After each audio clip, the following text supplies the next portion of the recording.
দেখেন, অন্তর্বর্তীকালীন সরকারে যারা রয়েছে তারা রাজনৈতিকভাবে অভিজ্ঞ না। সেখানে যারা এনজিও কর্মী বা এনজিও সেক্টরে অভিজ্ঞতা রয়েছে তারা রয়েছে, এবং একই সাথে সেখানে আমলারা রয়েছে।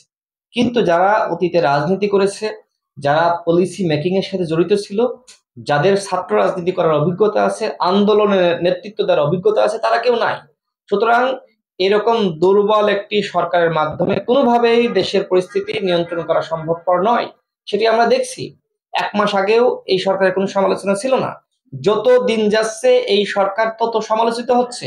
সুতরাং সরকারকে আমরা যে প্রস্তাব দিয়েছি সেটি হলো আপনাদের উপদেষ্টাদের সংখ্যা বাড়াতে হবে, ন্যূনতম 50 জন করতে হবে। একজন উপদেষ্টা 3-4টি মন্ত্রণালয় চালাচ্ছে, কিভাবে সম্ভব? আপনি বলেন সম্ভব? আপনি যে চ্যানেল পরিচালনা করেন, আপনি একলা কি পারেন? আপনার সাথে তো আরো অনেকে এর সাথে জড়িত।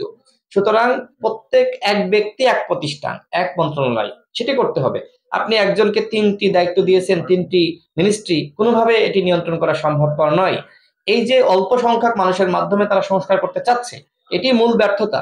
এবং এইখানে দেখেন যে যে 6টি কমিশন গঠিত হয়েছে, রাজনৈতিক দলগুলোর সাথে ন্যূনতম আলোচনা করে এই কমিশনগুলো তারা গঠন করছে না।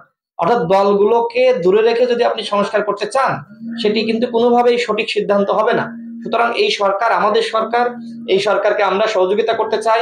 আমরা এই সরকারের প্রতি আহ্বান রাখবো যে আপনারা আলাপ আলোচনার মাধ্যমে সমস্ত কার্যক্রম পরিচালনা করেন। এককভাবে সিদ্ধান্ত নিতে গেলে আপনারা ভুল করবেন।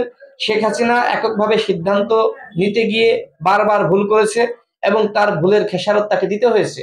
ঠিক একইভাবে আপনারাও যদি এককভাবে সিদ্ধান্ত নিতে যান, আপনারা যদি রাজনৈতিক দলগুলোকে কোণঠাসা করতে চান, বিরাজনীতিকরণ করতে চান, তাদেরকে সিদ্ধান্ত মেকিং এর বাইরে রাখেন, তাহলে আপনারাও কিন্তু ব্যর্থ হবেন। তবে আমরা আপনাদেরকে ব্যর্থ হতে দিব না।